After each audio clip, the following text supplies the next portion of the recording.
Yo, what up, dogs? I went and saw Mission Impossible Dead Reckoning Part 1. I went on a Wednesday at 3:15, right after work. Didn't get a nap in there, and I'll be honest with you, I was glued to the screen the whole time. I did not even doze off once during this film. And I saw it in IMAX. There was about maybe 15, 20 people in total in the theater with me. And I gotta say that I enjoyed every minute of this movie. I laughed when I was supposed to laugh. There were some dialogue points where I'm like, meh, I don't care about this. And the audience beside me, they were laughing at things, and I was laughing at things that they weren't laughing at. It was a good overall communal experience for this film.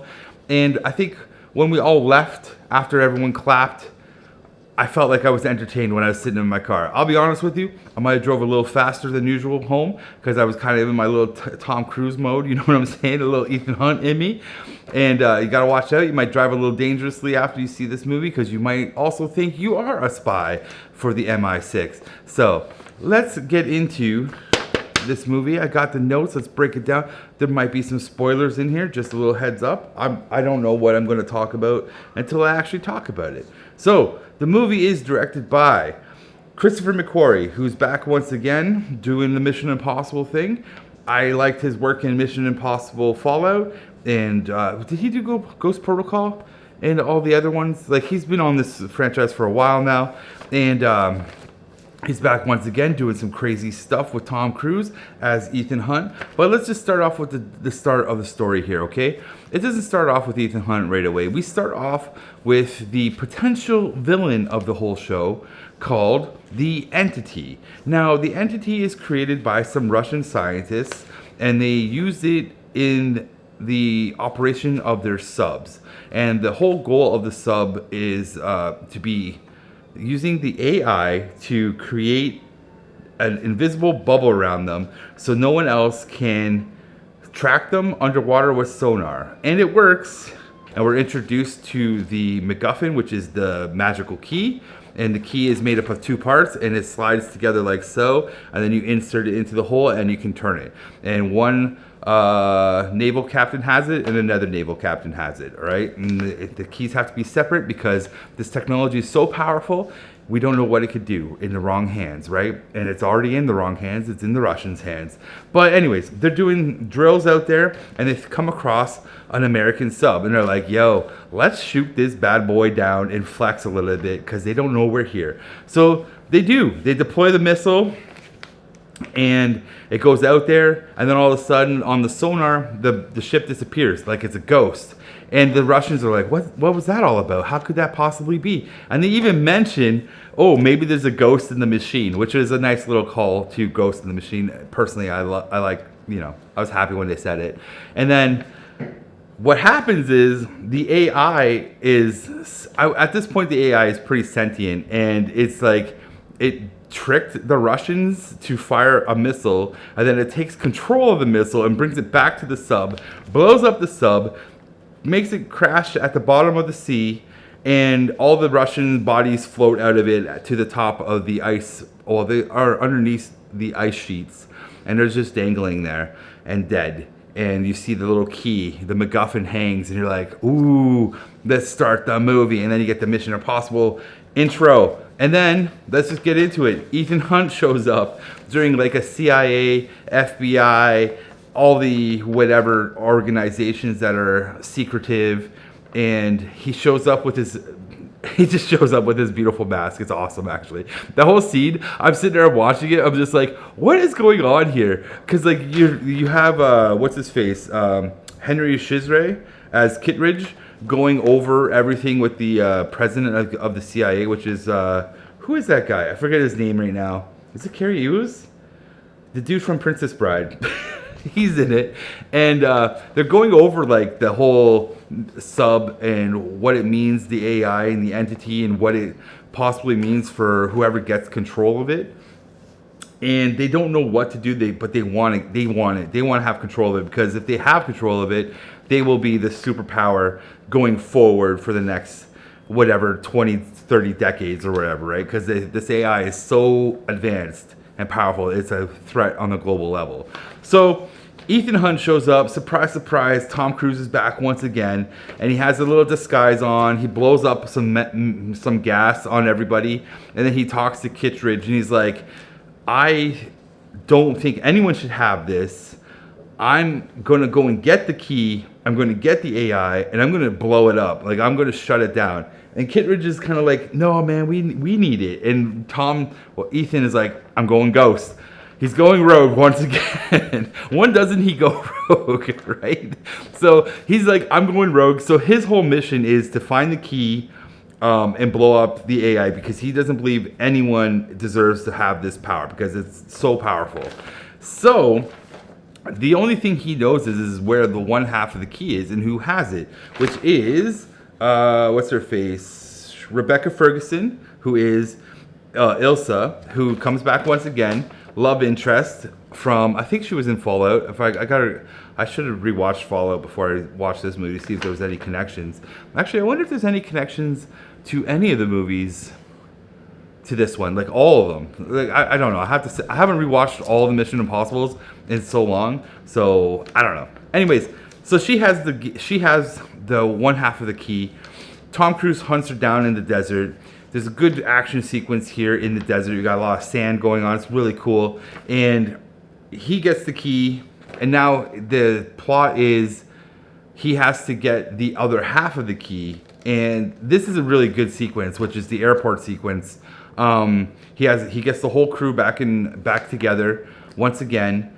We got Ving Rhames back as Luther, Simon Pegg back as Benji, and they are in the airport trying to pickpocket or swap the key to get the other key. Actually, they want to find where the key is going with this person, and they need to know who is brokering the other key, because if they can get both keys, then they can save the day, right? That's the whole thing. The whole idea is we got to follow the key, so we got to plant it correctly.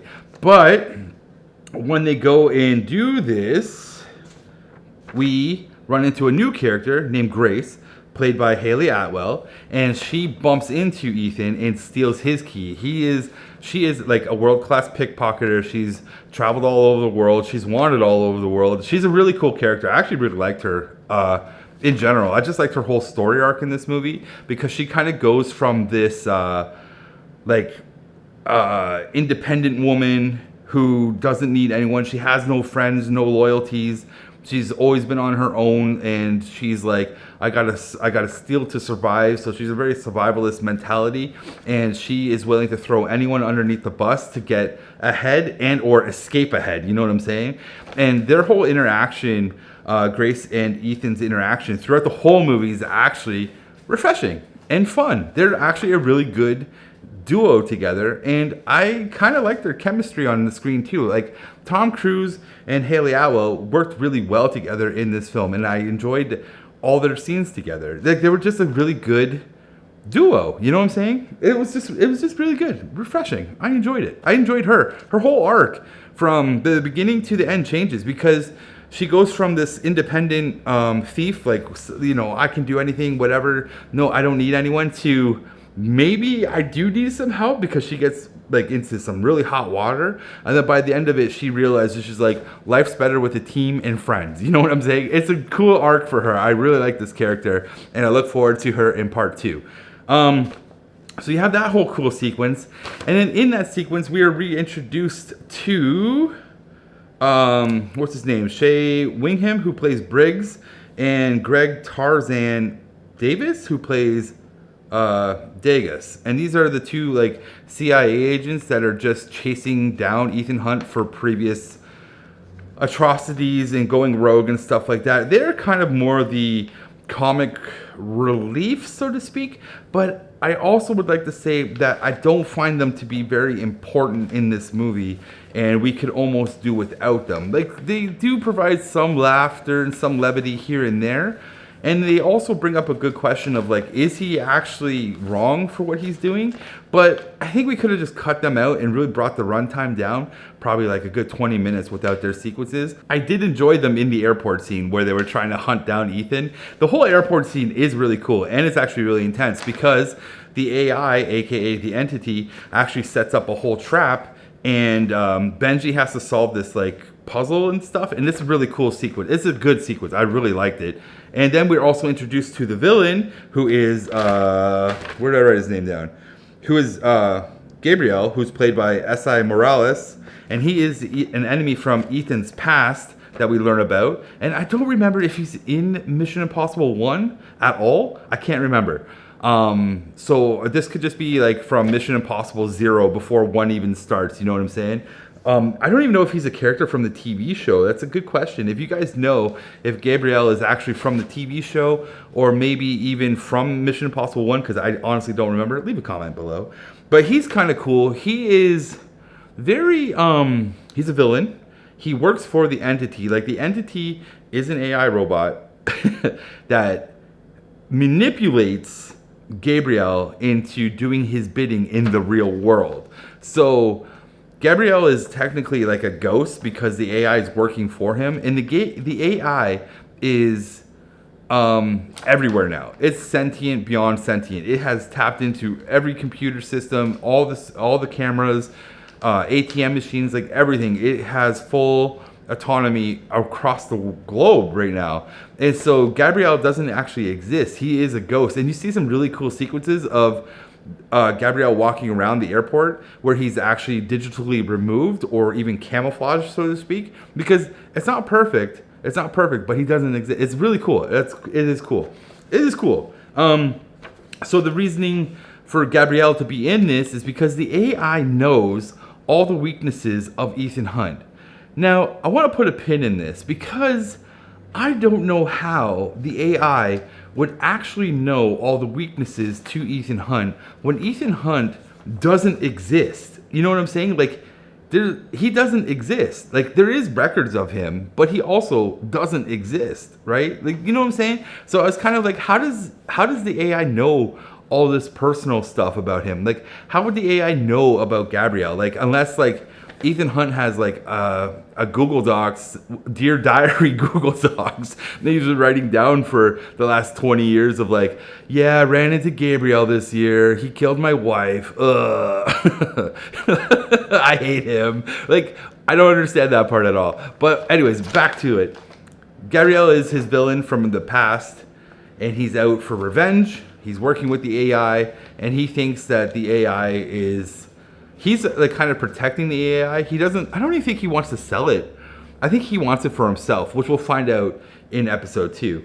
But also, I kind of like him as a villain. He's a dick.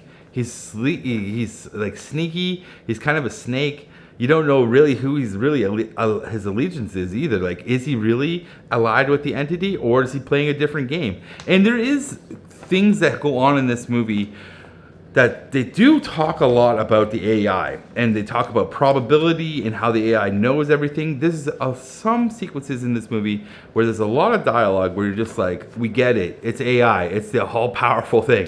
But they do talk about it quite a lot. There's a lot of scenes in here where they're just like, let's talk about this AI thing and probability and how the AI is 20 moves ahead of you, Ethan, and you don't know what the AI is thinking next, and the AI already knows what you're thinking. There's a lot of this going on in this movie. And they could cut that down too and maybe bring down the runtime a little bit to maybe a nice 2-hour runtime. Like, it's 2 hours and 45 minutes, but you're not going to feel it. You know what I'm saying? Anyways, we get an awesome chase sequence in Rome, which is just, it's so good. It's great. It's funny.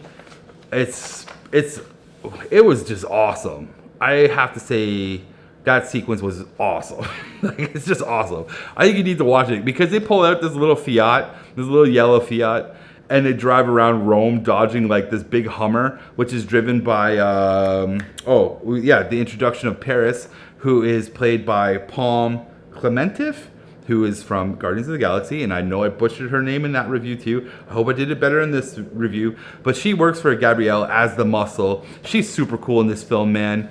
Super cool, very elusive. You don't really know much about her. She's like a trained assassin. She's so cool, and she's honestly, there's sequences with her in this where she just looks like she's having a blast making this movie, almost to a level of like, is this character psycho? You know what I'm saying? But she's having so much fun making this movie, especially when you see her driving the military Humvee, and the shots of her just manically, I can't even say the word right now, laughing in joy.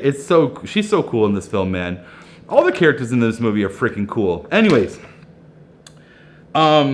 she's always after Ethan like the whole time. But that chase sequence, the driving chase sequence, is so good. It's so funny. There's a lot of cool, inventive ideas in there. Ethan is handcuffed to Grace, and there's some cool switcheroo stuff going on while they're driving. It's such a good chase scene. I highly recommend you just watch the movie for that chase scene alone. But there's also another good scene in this movie, action scene actually, which is, and I'm just going to fast forward. There's so much that goes on in this movie. It's hard to keep this review tight. We get introduced to the White Widow, who comes back from the Fallout franchise movie. Duh. And that's played by Vanessa Kirby.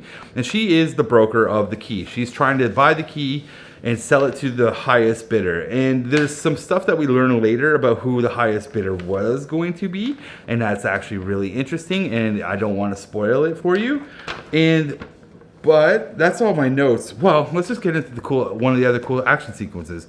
Then, when she gets introduced, there's a little scene. Oh, the Italy scene is cool because was that Venice? Yeah, Venice.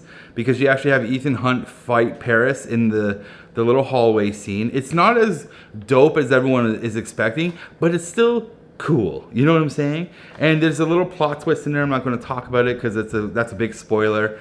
And then we get to the train sequence, which is like, I forget where they are. I think Switzerland. I don't know. Wait, they're on the Orient Express? Wherever that train is, that's where they are. And that sequence, whew, awesome. From beginning to end, just awesome. And yeah, I don't know what else to say about that sequence. It's awesome. However, there is one corny scene in that sequence, and it's you'll know it when you see it, because the whole thing is building up to when Tom Cruise drives his motorcycle off the cliff and then lands, and he lands on the train, or actually he lands into the train, and you're just like, what? It's so out of the blue, and it's kind of corny, but you're just like, whatever. I'm taking it. I'm taking all this. Give me all this action. Just give it to me. Give it to me. And then it just keeps ramping up, man. Because I like the end of that train sequence too. The escape part of it is really intense, and like you're like, ooh, like Ethan's not dying, but it's still the way it is presented to you in such a level where you're like, could he? Like, it's so intense. It's good. I really liked it. Then after that, it leaves on not really a cliffhanger, but it's kind of like, it is a cliffhanger because it is part 1 of part 2. But it leaves you off with Tom Cruise being victorious, or Ethan Hunt being victorious. He has the key, and now it's like, well, where do we go next? And I left the theater like, I'm ready. I am ready for part 2. Give it to me right now. And yeah, man, it was good. It was a damn good action film, spy thriller. It was good, damn good. I highly recommend you watch it. I don't care how you see it. Go see it in the theater. It's just to get that good theater experience in there. Bring your homies with you. Bring the crew, because it's definitely worth it. It's definitely worth it. It's definitely worth it. And then, man, if you gotta wait till it comes out on streaming, go ahead and wait for it to come out on streaming. But I think you should watch it. I don't think it's better than Fallout, because I really liked Fallout. But I still really enjoyed this movie. This movie, I need to watch it again. Actually, probably should get around to putting the Mission Impossible franchise in my movie collection. That would be something to do. And Dead Reckoning would probably go into that collection as well. I would definitely consider buying it. Aside from that, that's it. I think I'm going to go see Barbie or Oppenheimer. I don't know which one's next, but that's what I'm going to go see. And I'm probably going to see Haunted Mansion eventually too. But I got to go. Yeah, I got to go get back to work.